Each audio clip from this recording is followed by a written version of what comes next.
छत्तीसगडच्या जगदलपूरच्या नक्षलवाद्यांशी संबंधित आता एक मोठी बातमी समोर येते।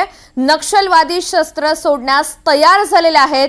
नक्षल संघटनेच्या प्रवक्त्यांनी ही प्रेस नोट जारी केली आहे। नक्षल संघटनेचे प्रवक्ते अभय यांची ही प्रेस नोट समोर येते। पंतप्रधान मोदी आणि गृहमंत्र्यांच्या आवाहनाचा हा परिणाम असल्याचं सुद्धा आपल्याला पाहायला मिळतंय। नक्षलवाद्यांनी 1 महिन्याचा अवधी सुद्धा मागितलेला आहे। एक महत्त्वाची आणि मोठी बातमी नक्षलवाद्यांशी निगडीत। नक्षलवादी आता शस्त्र सोडण्यास तयार झालेले आहेत। त्यांनी सहमती दर्शवलेली आहे। नक्षल संघटनेच्या प्रवक्त्यांनी ही प्रेस नोट जारी केली आहे। मनीष रक्षमवार आपल्या सोबत आहेत। अधिकची माहिती जाणून घेऊयात। मनीष, काय अपडेट आहे?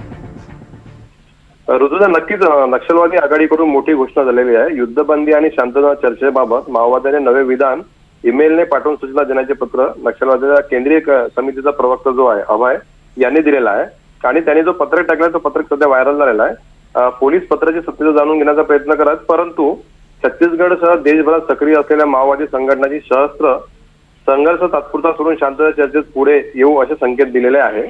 संघटनेशी संबंधित मर्यादित कार्यकर्त्यांनी नेतृत्व सहकार्यांशी केंद्र आणि राज्य सरकारची संवाद प्रक्रिया सुरू करण्यासाठी पुढाकार घेतलेला आहे।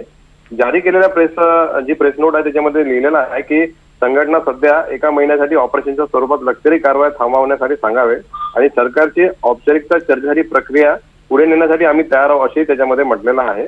आणि सध्या युद्धविरामाची घोषणा सुद्धा त्याच्यात केलेली आहे। त्या पत्रकामध्ये माओवाद्यांनी स्पष्ट केले आहे की हल्ले आणि प्रत्युत्तर कारवाया महिनाभर थांबवल्या जातील तर तुरुंगात असलेल्या सोबत्यांसोबत विचार सरकारपर्यंत पोहोचवण्याचे आवाहन सुद्धा करण्यात आलेले आहे। आणि त्यांनी आता आपली ईमेल आयडी सुद्धा एक शेअर केलेली आहे की तुम्ही ईमेल आयडी द्वारे सुद्धा कळवू शकता।